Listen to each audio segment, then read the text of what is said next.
This episode of the Better Every Shift podcast is sponsored by the Fire Store. Learn more about getting the gear you need at prices you can afford by visiting thefirestore.com.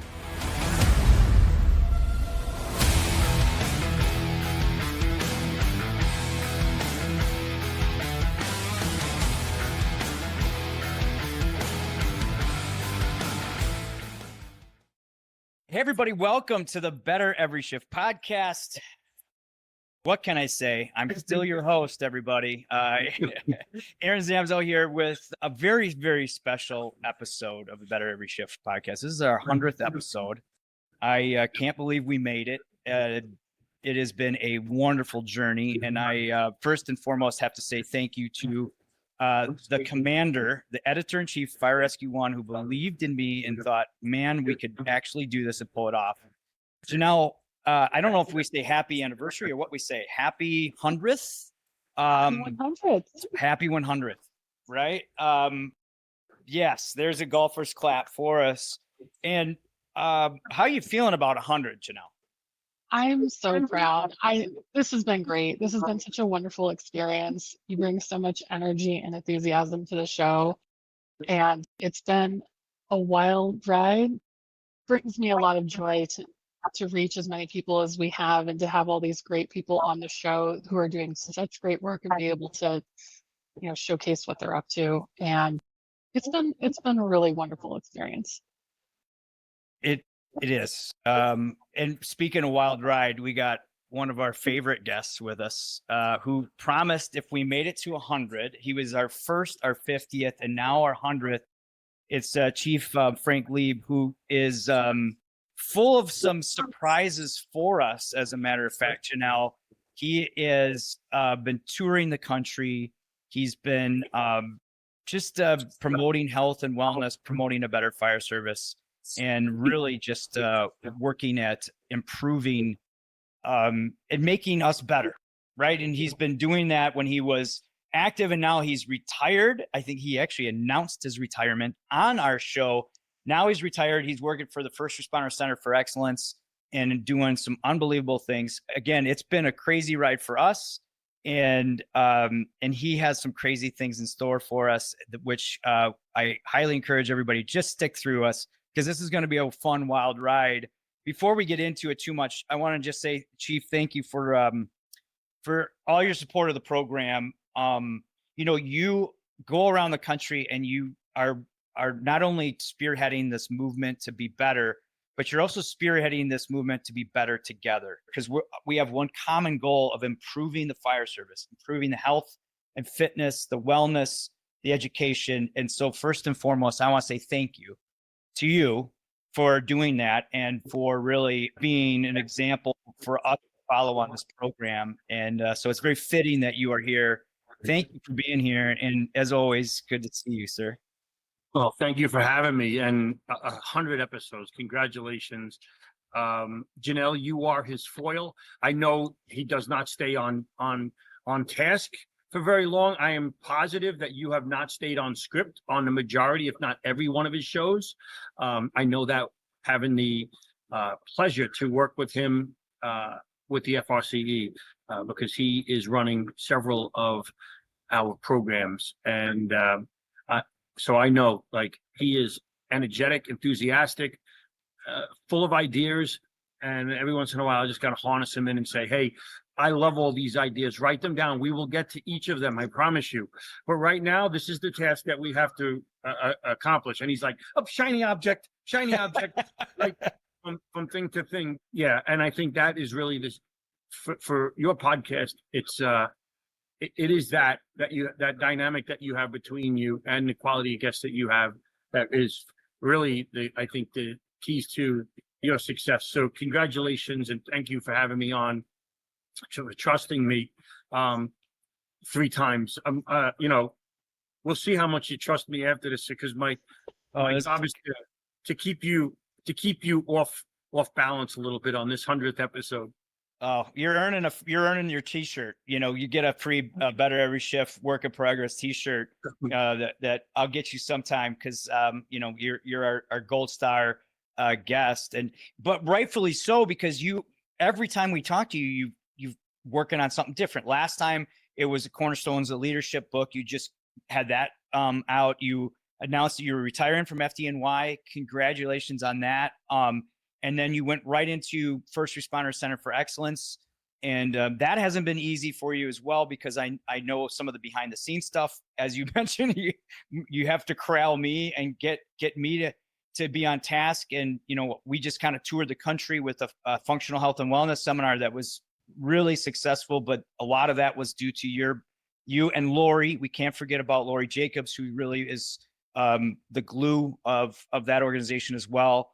You know, so I've been very fortunate to be along for the ride. So all the great things you're doing at FRCE, but you also just have another book that came out. Tell us a little bit about that. So 30 Fires You Must Know is the new book that I'm a co-author with Billy Goldfeder, who we all know, right, from Secret List and a zillion other things. And basically we took 30 fires from around the country that every firefighter should know about, because far too often, you know, if I walk into a firehouse and I say Walton Avenue, Vandalia Avenue, the Valentine's Day McDonald's fire, the Southwest Inn fire, there's so many, and I could get a firefighters look at me like, what are you talking about? I shouldn't get that puzzled look. And I've had this conversation with Billy multiple times. So what we did was we compiled a list of fires that we thought should be in the book. And with that, we had more than 20 that aligned. We asked other people from around the country what fires they think should be included. And then we looked for authors that could write the story of that fire from a viewpoint that maybe we've never heard before. Maybe it's the first New Orleans firefighter. Maybe it was a firefighter who was on the hose line. Or maybe it was the incident commander of that fire. And we learned so much from doing that. And that's the 30 Fires. It has a companion website. It's in its second printing right now. They're talking about a third printing. And all of the royalties from that are going to 4 organizations: the Ray Downey Memorial Scholarship, the Tunnels to Towers Foundation, the Firefighter Cancer Support Network, and the First Responder Center for Excellence. So by the way, we picked those 4, including the First Responder Center for Excellence, before I became the managing director of the First Responder Center for Excellence, because all of those organizations do incredible work for first responders everywhere. It's a great, number one, the concept is unbelievable from the standpoint of, look, these are 30 fires. It's not just about the fire itself. It's what are the lessons that we need to learn from these fires. Everybody needs to learn. And again, that really kind of exemplifies what you stand for. Is I can learn from anything, and I should be learning, and every single day working to develop. Which brings me to a really tough question that I was thinking about. Hey, what do I ask Chief Leeb? You've been on thousands of podcasts, and you retired from FDNY, and now you're starting this new journey. So from 30 fires you should know, it's kind of like a greatest hits, and I know there's already a second volume coming up.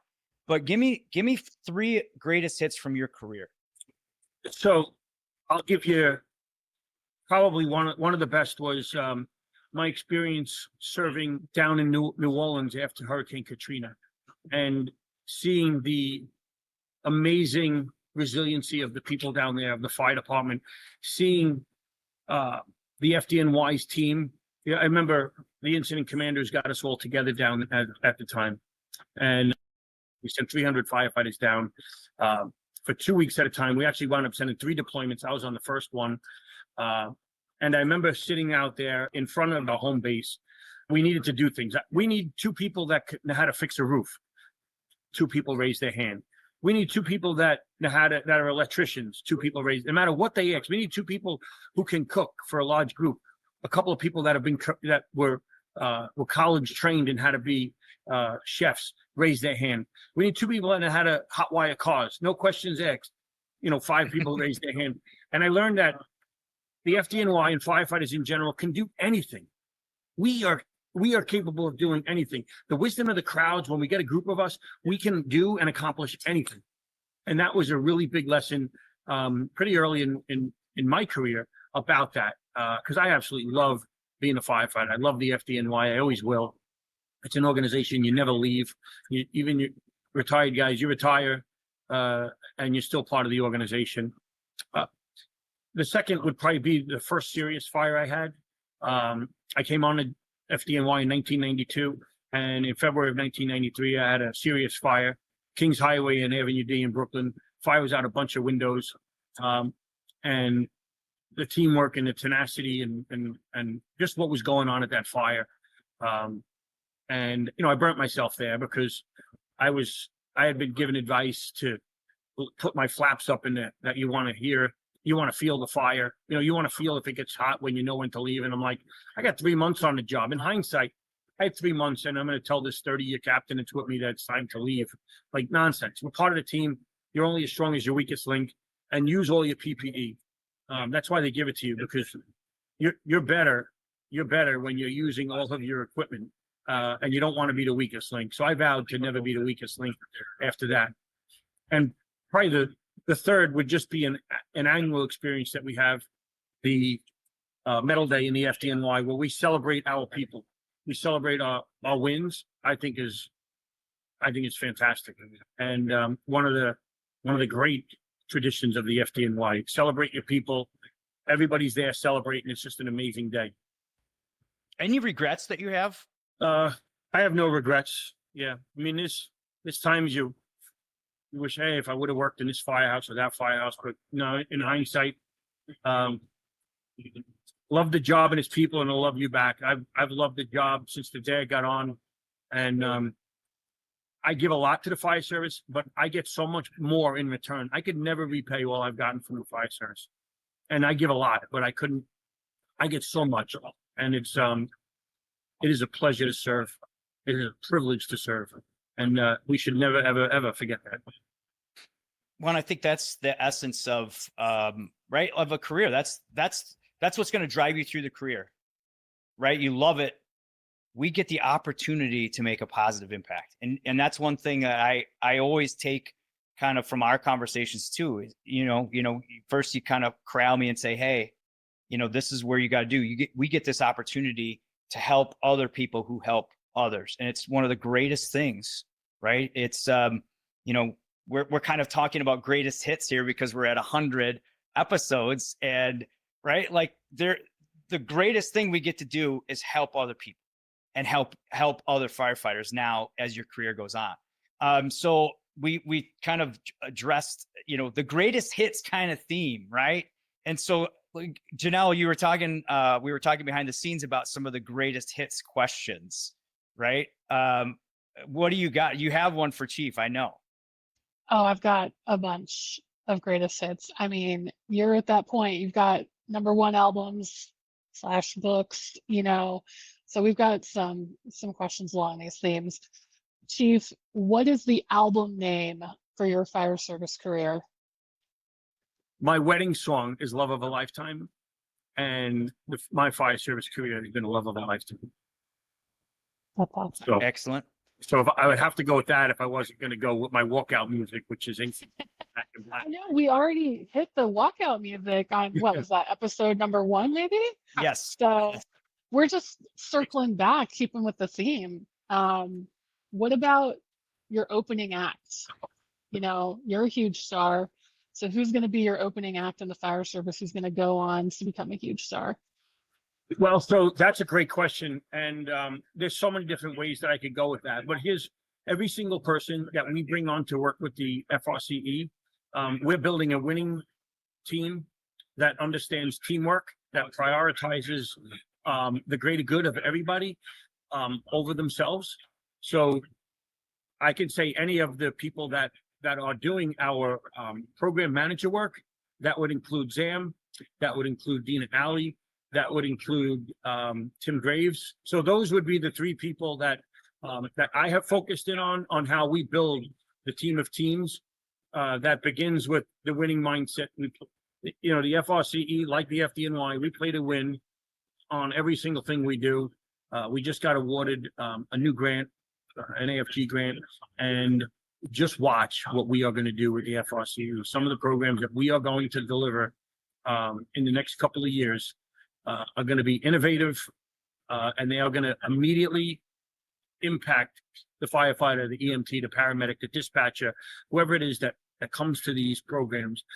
They are going to leave saying, I am so glad I went to that event. We will not waste your time. So yeah, stay tuned. There's lots of great stuff coming. So his opening act is he's putting together his team, and again I'm very thankful to be on that. And you know, we Janelle does the same thing here with Better Every Shift. Like we're kind of this band of misfits, but there's always like the Hall of Fame, right? There's the Rock and Roll Hall of Fame, and there you know, I think we ask for mentors and we ask for, you know, people that are really you know, pivotal in our lives. But as far as like for the fire service, if you were to put 3 people in the Fire Service Hall of Fame, which 3 would you put in, and who would they be for you? So first and foremost would be my brother Bobby, who when I was 26 and he was 36, he passed away. And but the impact that he had on me in the fire service from when he joined when I was 7 years old certainly gave me the foundation of which I built off of. And then in the FDNY, I've had so many people that have been instrumental in my career. Even in my volunteer department, there's so many people that were the foundation in my volunteer department before. I was 23 when I got on the FDNY, and I already had so many great mentors in my volunteer department, East Farmingdale Station 2. But in the FDNY, Tom Richardson, who retired as our chief of department, many touch points in my career where he was impactful. Certainly, Jerry Tracy, another person who was instrumental at many points in my career and made sure that I wasn't becoming complacent at multiple touch points. The first captain, Gene McGowan, although I never worked with him after, you know, the first couple of years in my career, some of the lessons he taught me remain. And then there's just so many other people that are just great in the fire department. The most recent person who I worked with, who you've met, Chuck Downey, and just his high standard of excellence is worthy. I mean, just the whole Downey family, him, his brother Joe, and his dad, who I worked under in SOC prior to September 11th. It's a team. The FDNY is a deep bench, and I could literally list hundreds of people because I've been blessed in my career to have incredible leaders to learn from. Yeah, I knew that would be a hard question for you. I think that's a hard question for a lot of our guests because there are so many people that, you know, help mold someone's career, and there's always an opportunity. And I think the takeaway you'd probably agree with is that you can always make that impact on somebody. You can be that impactful on somebody and not even know it. Because I know that there's a lot of people, you know, when I hang out with you and get a chance to talk to you, there's a lot of people that come up and say, thanks, I read your book or I saw you speak, and it's very impactful, you know. And so, you know, we say that you just retired from FDNY, you're starting this new career, but put it in perspective. What's the encore for you, Chief? What is your vision of where you want to go and be in the next couple of years? That's a great question. To set up the First Responder Center for Excellence to deliver in person and online training that can positively impact the next generation of firefighters in all of those topics that are the firefighters' blind zone. And that is mental health, suicide, nutrition, physical fitness, all of these, even hearing aids. So you think about all of these different things that firefighters don't think about. So we're worried about, right? So the quarterback drops back and he sees what's going on the right side of the line and he's being protected. And that is the firefighters training when it comes to how to stretch a line, how to search, how to remove somebody, how to vent, all of those different things. And then on the blind side, here comes cancer looking to sack you. Here comes mental health. Here comes PTSD. Here comes lack of sleep. All these things, and we just keep getting sacked by those. We need to make sure that left side of that offensive line that is protecting our weak side, that blind side, so we can better protect our next generation of firefighters. And that is the mission of the FRCE, to make it where, you know, we're an affiliate organization of the National Fallen Firefighter Foundation, and they do a great job honoring our fallen. Our job is to make sure that the NFFF never gets to meet your family. We do that, and we impact that. And then when I get it to that point, I'm always thinking about succession planning. We'll turn the reins over to somebody else. Mm-hmm. Yeah. This organization's been around for 6 years, 7 years. Ed Klima did a great job getting it to here, and I'm going to build it from here. and then I'll leave it for the next generation to continue to do the great work that we're doing now. Yeah, I've heard you. We've talked conversations with Victor, and I think you said to him, or we kind of smiled at Victor one day and said, "Hey, we want to put NFFF out of business," meaning we want to keep all those people from the wall, and really impactful. And Victor said, "I hope you do it." Right. And I think from what I've seen, it's well on its way. So for those listening, please, firstresponders.org, just keep your eyes and ears out for what Chief Leeb is doing next. So here we are, 100th episode. Chief, you agreed to be on this 100th episode after our 50th.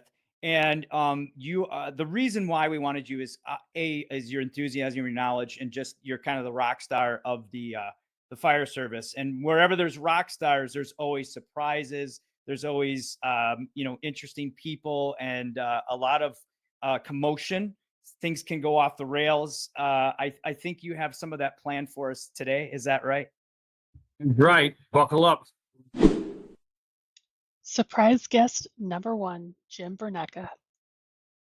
So I was the same conference last year. I was Top Gun last year. I was the only speaker that I believe dressed up as a theme last year, right? There's my buddy Jim right there. Look at how good you look, man. How are you, sir?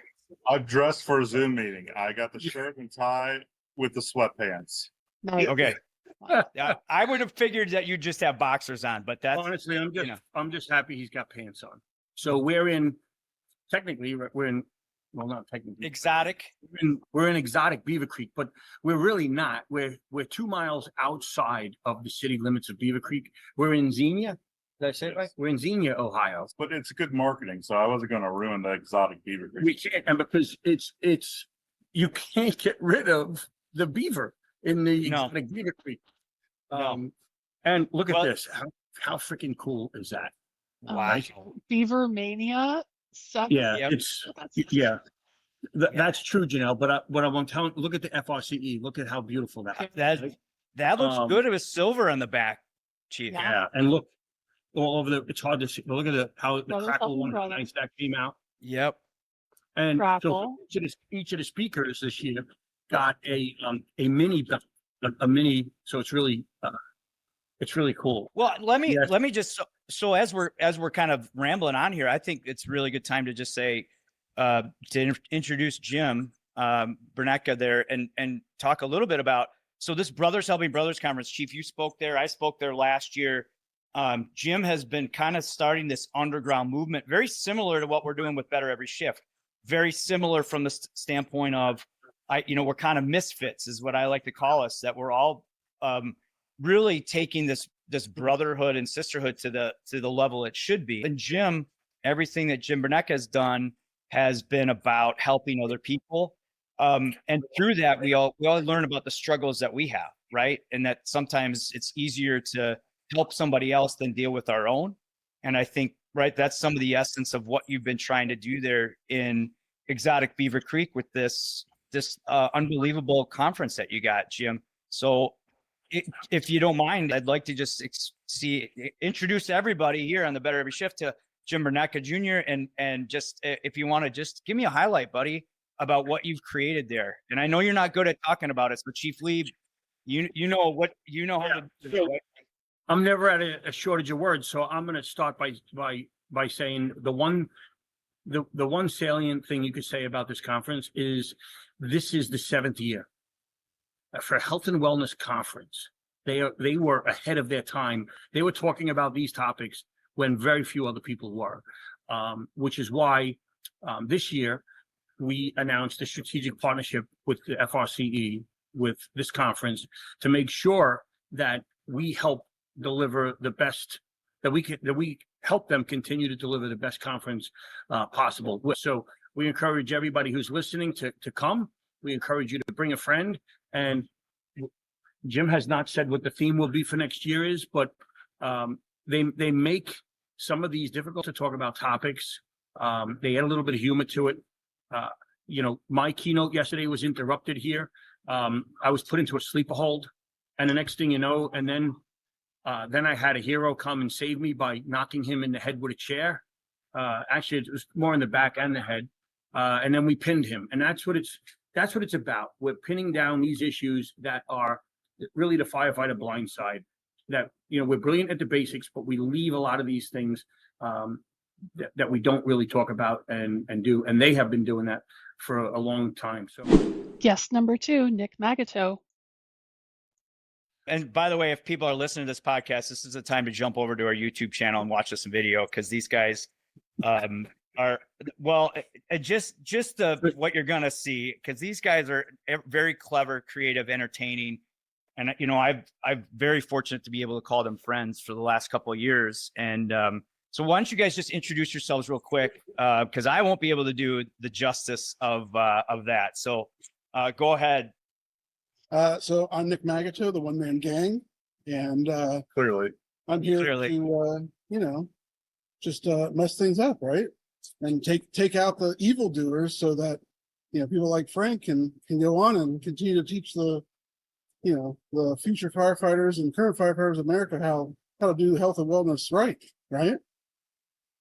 I love how this turned into like a wrestling promo. Yes. Well, listen to me, brother. something, brother. Yes. So give me your listen to me, brother, Jim. Give me that. I'll tell you, we'll get Jimmy Hart over here in a little bit, and he can do all that stuff for you. But I'm supposed to be mankind today. I'm wearing the shirt with the tie and the sweatpants. So it was a great excuse to just wear sweatpants all day. Like, I used to make excuses like this every day, actually. But I had the mask, I had the hair earlier, but that was just too hot and uncomfortable. So I'm stripped down to this. Well, talking about stripping down, tell me what motivated you guys to do this, to start this whole thing? Yeah. So back in 2018, so Brothers Helping Brothers, our original mission is to help small and rural fire departments with tools and equipment. That's our main purpose. But after seeing some, tell you something, brother. There it is. Yeah, Mysterio with the run-in. Yep. This is great. To several conferences myself, I thought, hey, this could be a good way to raise funds for the organization and also provide, vital information for firefighters. So we started with a fire and EMS conference. And then I saw that there was a need. There was a lot of talking in 2017, 2018 about firefighter cancer, but there was nothing highlighted about mental health. And, I thought it was important to, bring those issues to light because it's something that we just weren't talking about. Similar to cancer. Cancer was a new topic at that time. So, I met with Jim and we got together and we decided, okay, let's start this conference where, we kind of bring you in with the firefighter cancer talk, and then we'll just shove mental health down your throat. And, come for something you want to hear and then come for something that you need to hear. This is something that continues to go on and grow and becomes an important part of the fire service community. Oh, we got a run-in coming on. So, funny. So maybe Hey, I'm here with the U-Haul brothers, my favorite wrestling team. All I gotta say is, if anybody gets sick, remember one thing: eat fruit. Eat fruit. I love it. From Jimmy Hart. Listen, reason I call them the U-Haul brothers because when they see us wrestle, we got to U-Haul it out of town, baby. The Fire Store, equipping protectors with passion. Every decision we make as a company is about you, our customer. We wouldn't be where we are today without you, and we don't take that lightly. We understand that having the right gear can mean the difference between life and death.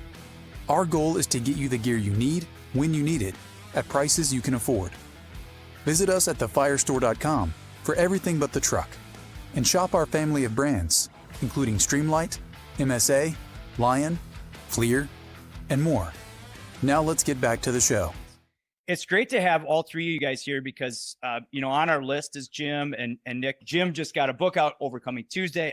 I've actually read it. It's one of the second book that I've read in a while. The first being, of course, Chief Leeb's. So it's great to have all three of you guys on. Which one? He has multiple books now. He's showing off. Yeah, well, yeah, we haven't even addressed the new one, and he's got another in the works, and all these overachievers. There it is. Yep, cornerstones of leadership. I got a handsome fellow on the cover. I'll give him that. Yep. Yeah.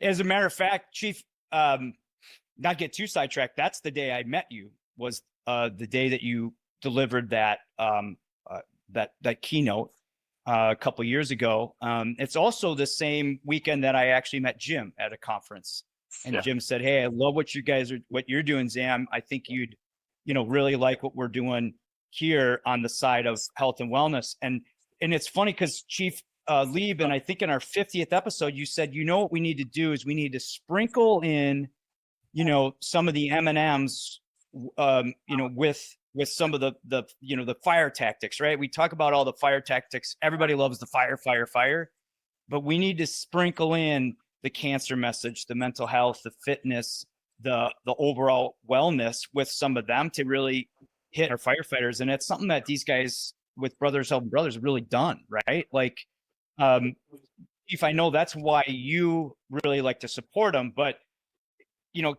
dig into that a little bit, guys, right? Like, because Jim and you guys are super creative and clever from the marketing side, which is why you have the wrestling theme. Last year you had the Hollywood theme, Maverick. I was, dressing up as, dig into that a little bit. Throughout this whole conference, we may go heavy, but then we're going to lighten it up. And doing a theme each year is one of the ways to kind of lighten it up and have fun and just be silly and just show that we don't take ourselves too seriously. 5 years ago, I remember having a conversation where I said, we need to be serious. I wanted to be more like a Firehouse FDIC kind of vibe. And looking back now, like we went the complete opposite way of that. And I think this is the way to go. This is where we're most comfortable. We're most comfortable being silly and having fun, but also having an amazing experience for all of our attendees, our vendors, our speakers, everybody. We want them to have a great time and come back and give that information to their departments. So I see we're gonna add another guest to this as well. I just see Dr. Donnie just walked in. But so the one other thing before we let these guys go is we want to give you a to give to one of your viewers, one person to have a free admission to this event next year. So they don't know I was going to say that, but we're good with that, right? Yep. Absolutely. Yeah. So I did talk to Nick about doing that, but yeah. So you tell us how you want to do that, but somebody's not going to have to pay the admission here, and you get to hang out with these amazing individuals. We know the dates, we know the keynote, but we have not made it official yet. Okay. I mean, this is going to be breaking news. This is an exclusive. That's right. This is awesome.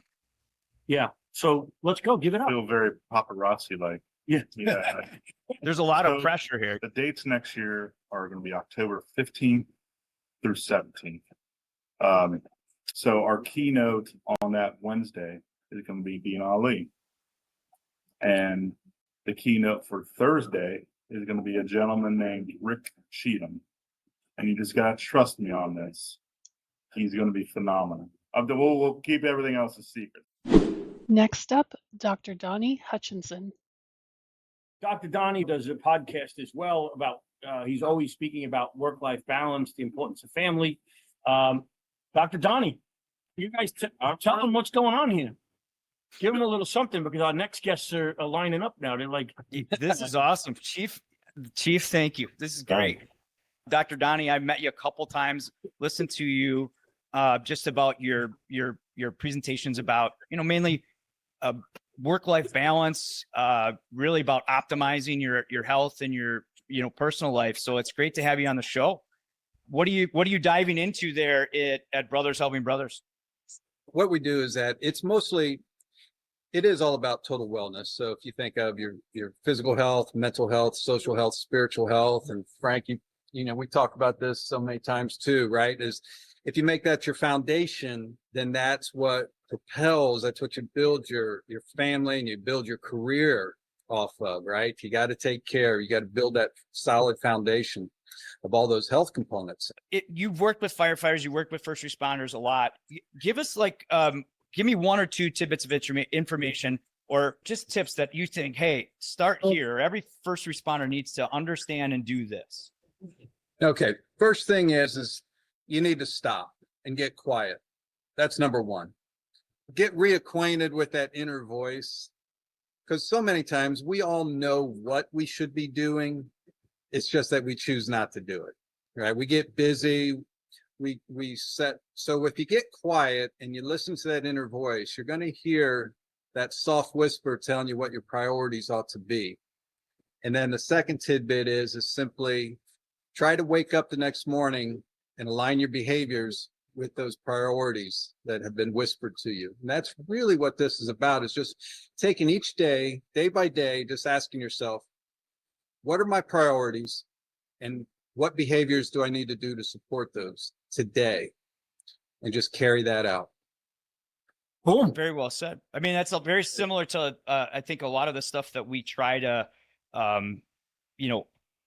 amplify here as well. It's about habits, right? Like oh yeah, your actions matching where you want to go and what you want to be and who you want to be, right? And I think that's the essence of trying to get better every single day, every single shift is understanding those. That's the hard part, is it not? Like looking in the mirror and truly understanding what you want.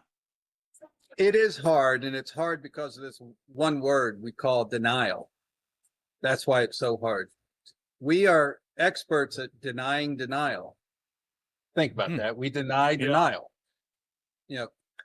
Walk in, especially when the workshops are volunteer departments, and then as firefighters, who should be there, but they're not there because they deny it. Nothing bothers them. They're too tough for this kind of workshop.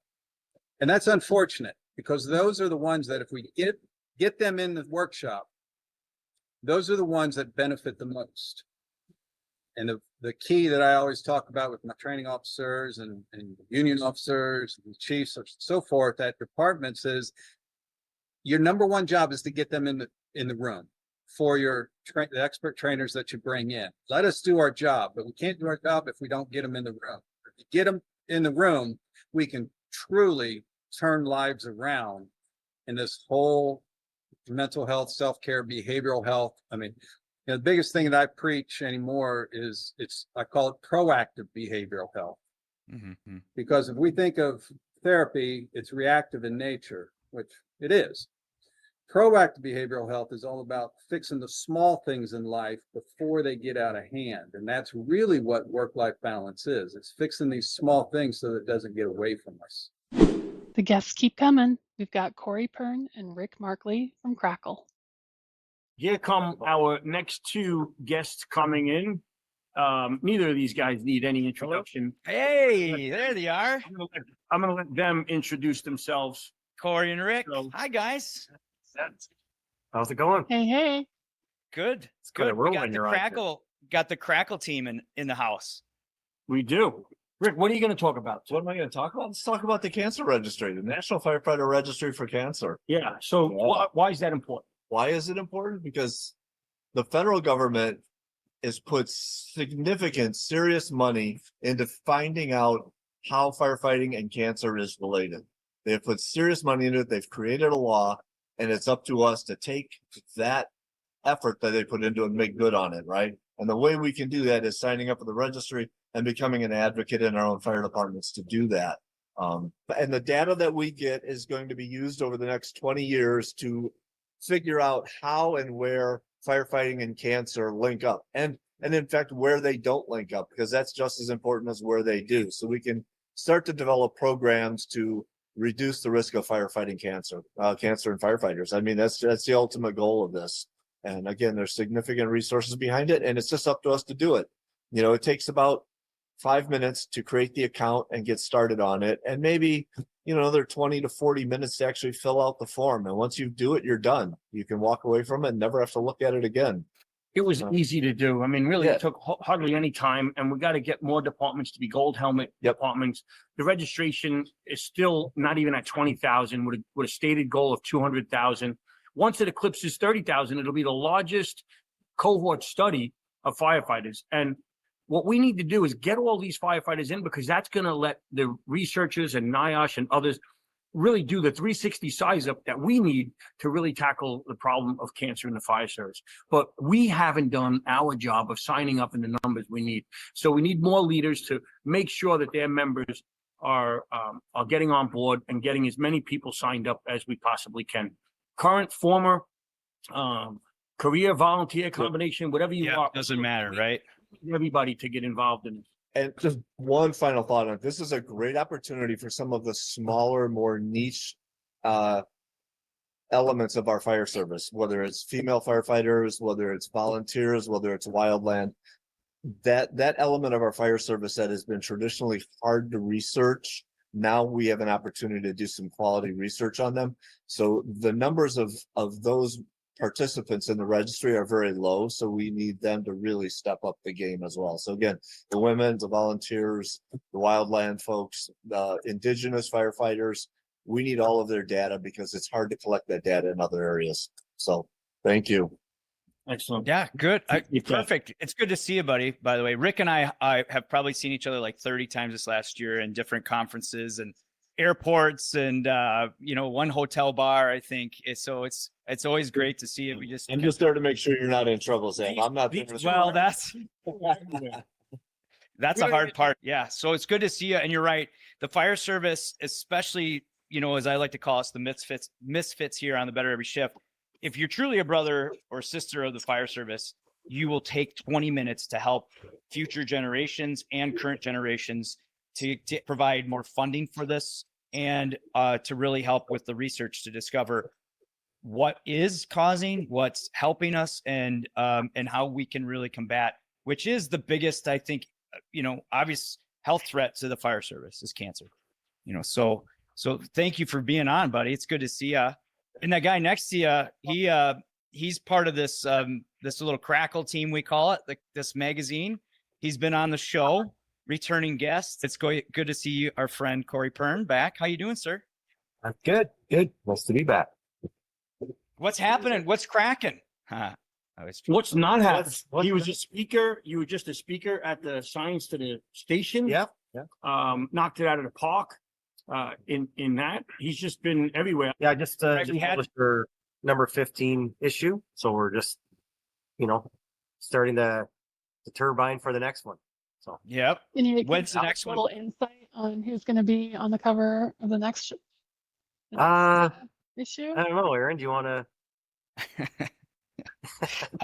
I'll let you tell everybody. I think if you'd like. I think he's blushing. Yeah, I think he is blushing. So we asked Aaron to be on the cover of our winter issue, and he said maybe. No, he said only if I would be wearing a Tigger outfit. That's the longest. There no Tigger outfit yet. Well, maybe, I don't know. We're still shooting, but yeah, Corey called me one day. I was on shift, and he said, "Would you want to be on the cover?" And I said, "This is really funny, but I appreciate, it's good to talk to you." I said, like, this is a good joke. And he said, no, he's like, love to have you on. So it was a little overwhelming. I'm still a little overwhelmed about it, but really happy. Just very honored, and so being a part of that is pretty special. Thank you. That's great. And Janelle, I don't know if you've reached any fame status now. Maybe dodging the paparazzi all the time. Just leave me alone. I'm a human being. Come on. Yep. For our listeners, Janelle has been on the cover with some of the other editors of the major publications in the fire service, and she had I wouldn't mess with you after that one. That was good. It was a great photo. It was a great article done by Corey to bring all the different avenues together. What's that? Yeah. Rick. Thank you. Done by Rick. Yeah. Yep. Corey is the one who kind of, came up with the idea and got it all together. Rick is the one who wrote the wonderful article on it. I highly recommend going to, there's online versions, but you can also subscribe to the magazine, which I do, and I highly encourage you to. And no promises for the next issue, though. We'll see what we can do. Well, I can just about guarantee there's going to be some kind of a gun show at play on that cover, right? I mean, don't you know know. yet. You make it what you want. Maybe I'll show. Yeah. Maybe I'll show a softer side. Like getting a Well, little there worked better be up a when he picture asked of me. you in a Tigger costume somewhere in that issue, because you can't see the bouncing fire and not have you in your Tigger outfit. On one of the other shows, on one of the other episodes, he came on in the Tigger costume because Oh, that's right. we both like Tigger. Yep. So Yeah. yeah. You know, this was gonna be one of my questions was how the Tigger fan club is coming along. Is it still just the two of you? Have you gained any new members? Chief said this best. He's like, if somebody doesn't like Tigger, I don't want to like, who doesn't like Tigger? Right? Yeah. Chief, Totally agree. Yeah. You don't all have secret Tigger costumes in the closet, though. I Well, mean, well, that's yeah. a different level. Yeah, Come on. that's why it's got to be on, right? There's got to be a picture in it, and I've seen some layouts where they use some creative ways of putting pictures in the magazine. But hey, I don't have cover status like the two of you, but what's in this? What's in the current issue? So I have a copy here, and you can see it. We got Frank's 25 key points, career, longevity. Obviously, we've been through the gamut. So yeah, it was fun putting this article together. They just did a wonderful job on how they pieced this together. They took a somewhat boring article and put it into a couple of pages, and I'm like, this looks incredible. So it's good, man. We're stronger together. And I like to say we're all pulling in the same direction, but not always on the same rope. And when we could get everybody on the same rope, pulling in the same direction, the things that we can do, it's limitless. Yeah, absolutely. Yeah. That's what it's all about. Well, that's why it's so cool to have Chief Leeb. When we said, hey, we're doing our 100th episode, Chief, are you, first of all, it was at 50. I kind of conned you and I said, we do 100. And he said, Zam, if you're still around doing this at 100, I got to see what you're doing. But to bring in, a lot of our past guests, like a couple sit next to you, some that were on our list that we're going to have on. But there is a common theme between all of them is everybody believes in trying to just make this fire service a little healthier, a little better, a little, improve it, leave it a little better than what we found it. And these guys, Corey and Rick and Janelle, yourself, you do a wonderful job to creatively try to connect with us in the fire service.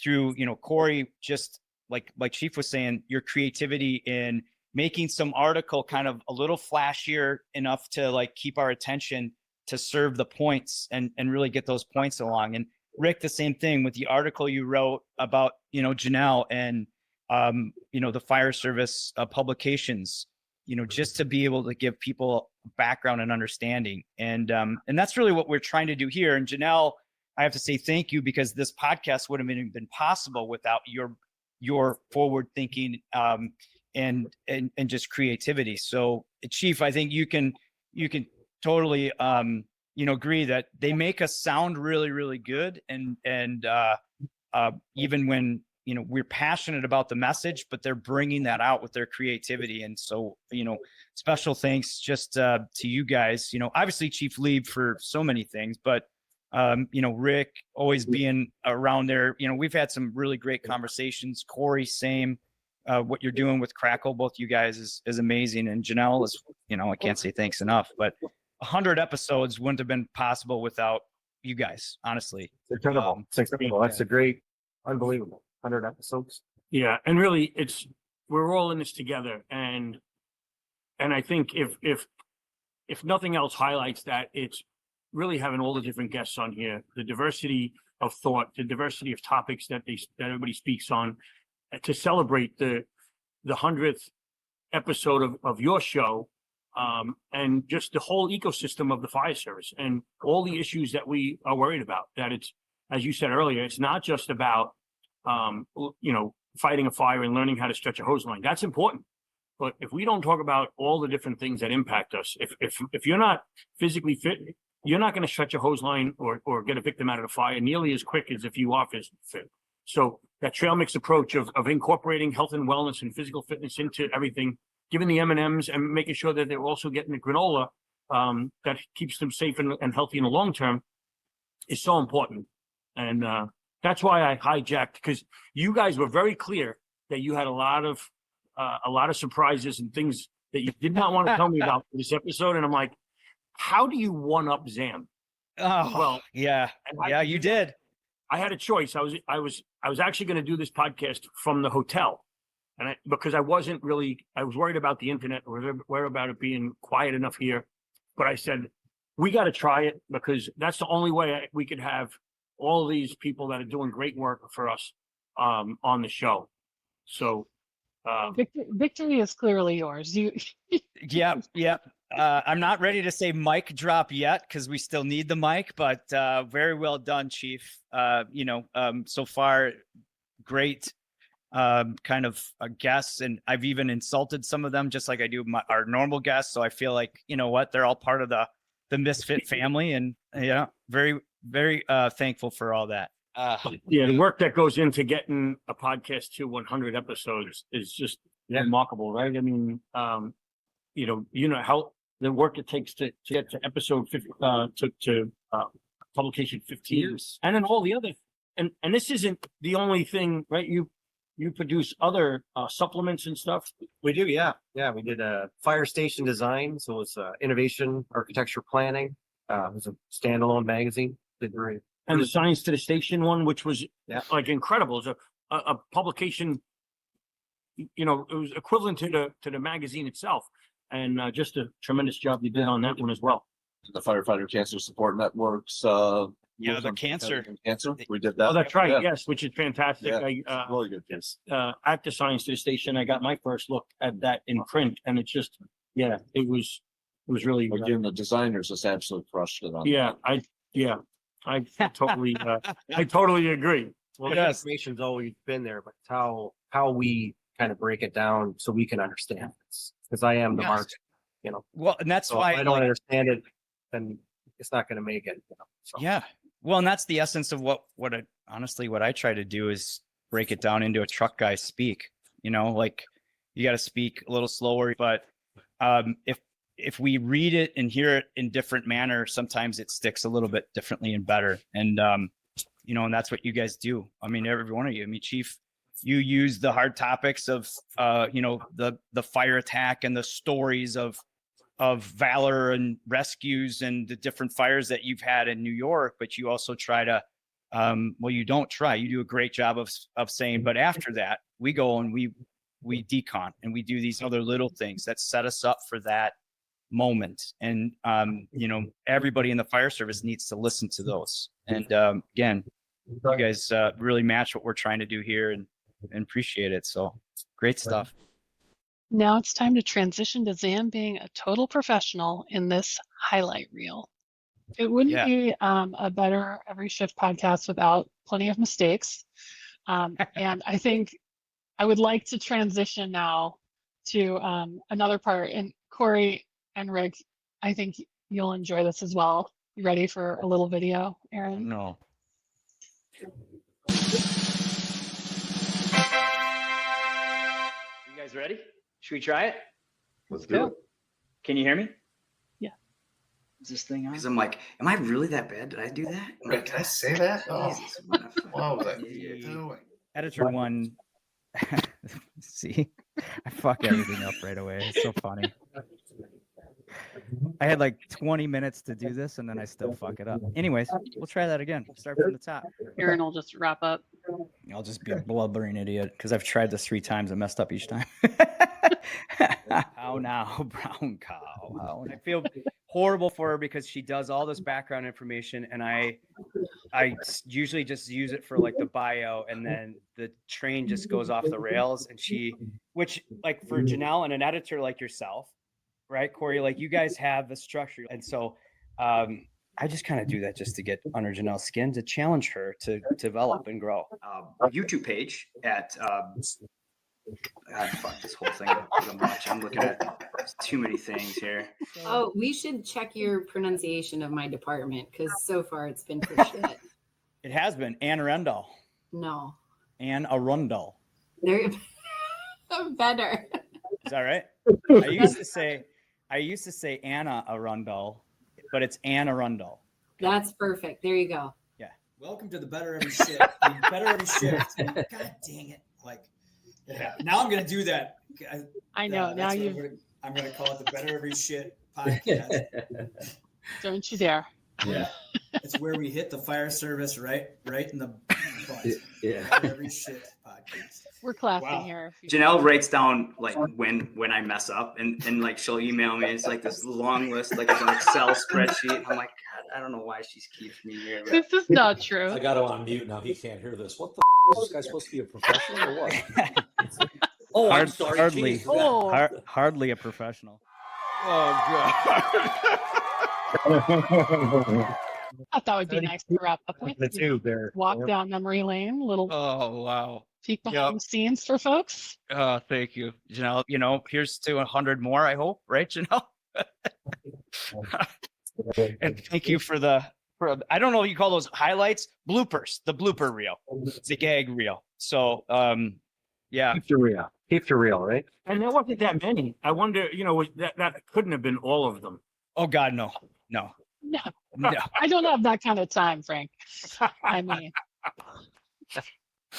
those are just some of the good ones. Yep. The Gordon Graham one, I will always remember because he's kind of the boss. And, and that to me was kind of personally like a turning point. Like, hey, you know what? We're doing something here, and then just to have you guys accept so readily to come on the show, kind of shows me that, we're kind of doing something that people are at least listening to and impactful. And that's the whole point, so. Yeah. Hey, when I was at the fire academy chief of the fire academy in FDNY, we had Gordon Graham come in and speak to us. He did a full day program, and I had people that came up to me the following week and said, I'm changing the way I do things based on that. And he's really good at talking about some of the tough topics as well. So talk about, a thought leader out there, even though he's from law enforcement, he's, he gets it. He gets it. And he's been really good for us. And we shouldn't forget that if it weren't for Gordon Graham, there probably wouldn't be a secret list and firefighter close calls, because he was the engine behind that. I mean, Billy did all the heavy lifting, but Gordon was the push. Well, you're 100% right. That's a good point. we're back one-on-one with Chief Leeb and bringing it home with a new set of questions on the hot seat. So we are at 100 shows, and a lot of those shows maybe haven't gone as planned, especially just as Janelle's planned. They've gotten off the rails, kind of like this show is and has been off the rails. Like Chief, we invited him on and he said, I got some surprises for you. And did he ever? We also have the hot seat questions. And Janelle and I thought, we've done 100 episodes with the same hot seat questions. We want to unveil 4 new ones. And Chief, we want you to be obviously the trendsetter, the pace setter, the one that we, the guinea pig, let's just be honest with it. And so here we go. 4 new hot seat. Here we go, Chief. If you had to start your career over from day one, what would you do differently? I would know more about how to protect myself, how to stay resilient, how to maintain flexibility, all those different things, because when you join the fire service, you have that feeling of invincibility. And as you get older, some of those things that maybe you neglected, you would do differently. Wear the SCBA longer, clean up afterwards, make sure, seek counseling when you need it to make sure that you're keeping that resiliency. And resiliency is a really good word, because resiliency captures everything. How to be resilient so where when we get to retirement, that you're able to be healthy enough to enjoy retirement for many, many years. So that is the one thing that I would change. I would take better care of myself. I think a lot of us can agree with that too. Like you kind of get beat up and you take your lumps, throughout your career, and you kind of sometimes learn and have to learn out of necessity. So one of my favorite new question is, what's the wildest fire station story or fire story? What's one of the wildest things that you can share with us that you always remember and chuckle about? I'll just leave it at that. What's one of the wildest fire station stories or fire service moments that you can share? It's fit for a podcast. Yeah. So that's a good, that is a very good, a qualifier for this. So I would say, so especially early in my career, you go into different firehouses and they all had pets of some sort, right? So some had many pets, and it could be a pet tarantula, it could be, whatever it is, right? So, but the funniest was one of the Brooklyn firehouses that had a pet duck, and this duck would be out on the apparatus floor, and they took great care of him. In fact, the duck probably had a better life than than some people, and or the firehouse dog. Then I remember I hadn't worked in a firehouse for many years. I was a young firefighter when I first saw that. And I remember working back in that firehouse years later and seeing a memorial with a picture of the duck, that the duck had passed away. And I'm not sure how the duck passed away. Maybe from old age, maybe he got hit by the rig. I don't really know. But I just look at that and say, like, the brothers and sisters, it's just it's just a funny story of that, because they probably, I don't even know how they got the duck, but it probably was wandering out in front of the firehouse or something like that. And a companion story to that, which I just thought of when I talked about the duck, is I remember going to a fire that was in a place that sold chickens, and the chickens were live. And you'd go in and you'd order a couple of them, and then they would take care of them and give them to you. So you could cook them. And I remember one of the firefighters was on the scene, and he's like, "We got to save the ducks. We got to save the chickens," or whatever he was. And I'm like, "Save them from what? They're going to be smoked. They're going to be eaten." I mean, like, you realize where this fire is that we have, right? And it was a very smoky fire. It was more smoke than actual flames as we're taking the cages. It was cages and cages of chickens. And I just think of that. So that's a good companion story. The duck, right. I can see that happening. You didn't. It's not like I knew these questions, so I couldn't even. They truly are hot seat questions. Yes. That's why they're so good too. About the chicken fire, or the duck. Those are exclusive to you. Congratulations. Well, thank you. Like those didn't make the top, the 30 fires or the 30 stories. Maybe that's another one, we need to write, Chief, is the 100 stories that everyone needs to know about the fire service, but that's great. Perfect. All right, Chief, if you weren't a firefighter, if you had not gone into this line of work, what would you be doing? That's a great question. So being a firefighter is the greatest profession on the planet. I wouldn't trade for anything. Being a teacher of some sort, I think the impact, plus I would like the idea of having a summer off from it. There was a time where I wanted to be a digger man. Been up the street in front of my house. And I'm watching this. It's just awesome seeing all the dirt being moved around. And the guy driving the bucket loader, he says to my mom, "Do you mind if I take him for a ride?" And my mom's like, "Sure." I went around the block, and for that day, I wanted to be a digger man because that guy was worthy of his profession, and saw that this young kid. I'm out there with my Tonka toys playing with the dirt. I'm the only one that's happy. The street's ripped up. My mom had to park the car like a mile away because of it. So yeah, if I wasn't a firefighter, I think a teacher or a digger man. That's awesome. Or digger woman, right? I'd be a digger man. Yeah. So of course we have the 3 hot seat questions, but we got to bring it back all to the essence of, I think, what you believe in and what you stand for, what the program stands for, with all the different guests that we've probably met or will be meeting throughout this. About we all are focusing on improving ourselves, improving those around us, and just getting better. So, Chief, how are you, and what are you doing right now and focusing on to get better? It's funny you asked that, because I was just having this conversation with Jim Bernicker about it, how as I'm attending all these different conferences, and I'm hearing about all of this health and wellness and stuff like that, and it just, when we think about just movement, right, is that movement of any kind, right? Whatever it is. So I've been focusing on making sure that I get at least 10,000 steps a day. right? Whatever I'm doing, I try and get 10,000 steps a day. And so my son will say, only old people track their steps. He jokes around with me that, you're old when you're tracking your steps. But I'm like, so when you learn about it, you see, 7,000 is like the absolute basic minimum. And when you're at 10 to 12,000, like you actually keep staying in physical fit at least.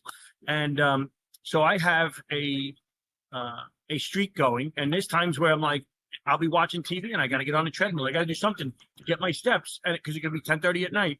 And I know for sleep, I shouldn't be exercising that close to sleep. I hear that at many conferences. I get that, but I want to keep the streak going, which is more than 50 days. And I think about, the challenge that you have that I know several people are doing. And I'm not even going to try and say what it is because I forget what the words are because I screw it. Every time I say it to someone who knows, they're like, no, you're saying it wrong. So what is the program that you're doing where you pick the 5 things you're trying to do better?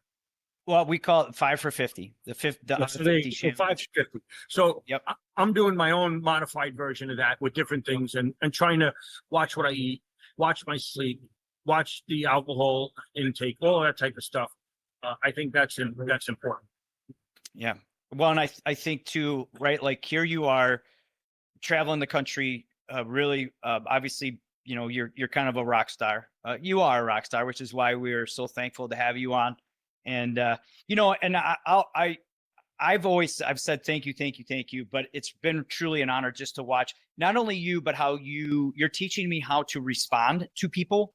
You've also even, I had an opportunity that you had set up. You got me on stage at FDNY, and, you didn't talk about content. You just told me, you said, hey, just slow down, pause, use quiet to emphasize your points. And, to me, I'm like, man, that's really powerful and impactful from the standpoint of Chief sees something in me, not just about content, about how I can make a bigger impact. And so, it seems like a small thing, but you do that for so many people that you come across. So from the bottom of my heart and from the fire service, from the people that you've impacted, thank you.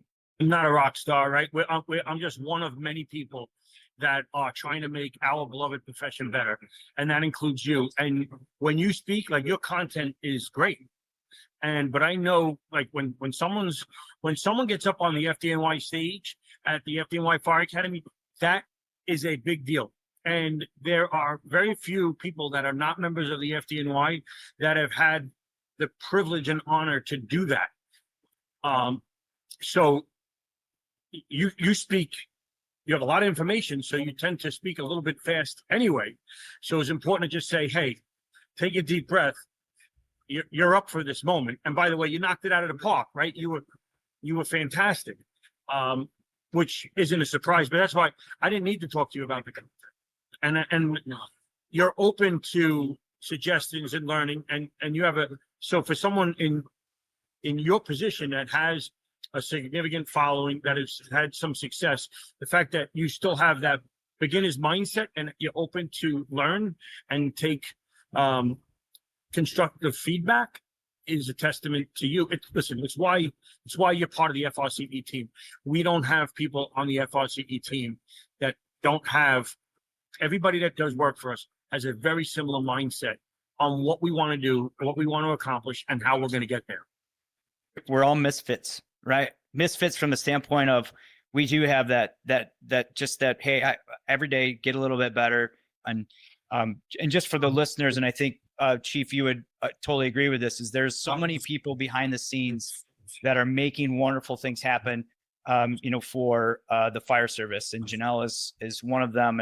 And again, I'm super blessed to be paired and part of her team paired there. So thank you, Janelle.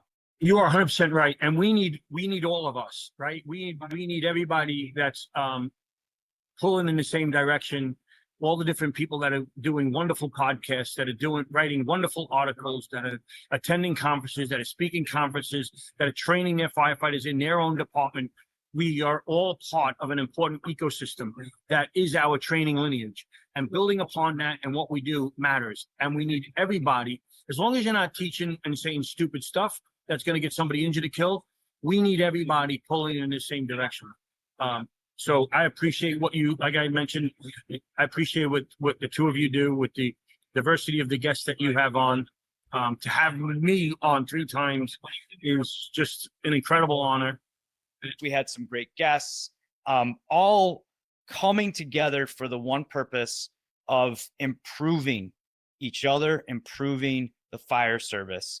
And again, the essence of what we are trying to do here. Hopefully you like it. If you do, please rate, review the show. Send us a message at bettereveryshift@firerescue1.com. I can't thank you all enough for listening to me ramble on at times, for me messing up, and for all the support of the show. It's just been a wonderful ride, and here's to 100 more. And never forget, the reason we do this is so that we can all learn something, do something, and share something to make you and those around you better every shift. Thanks for listening, everybody.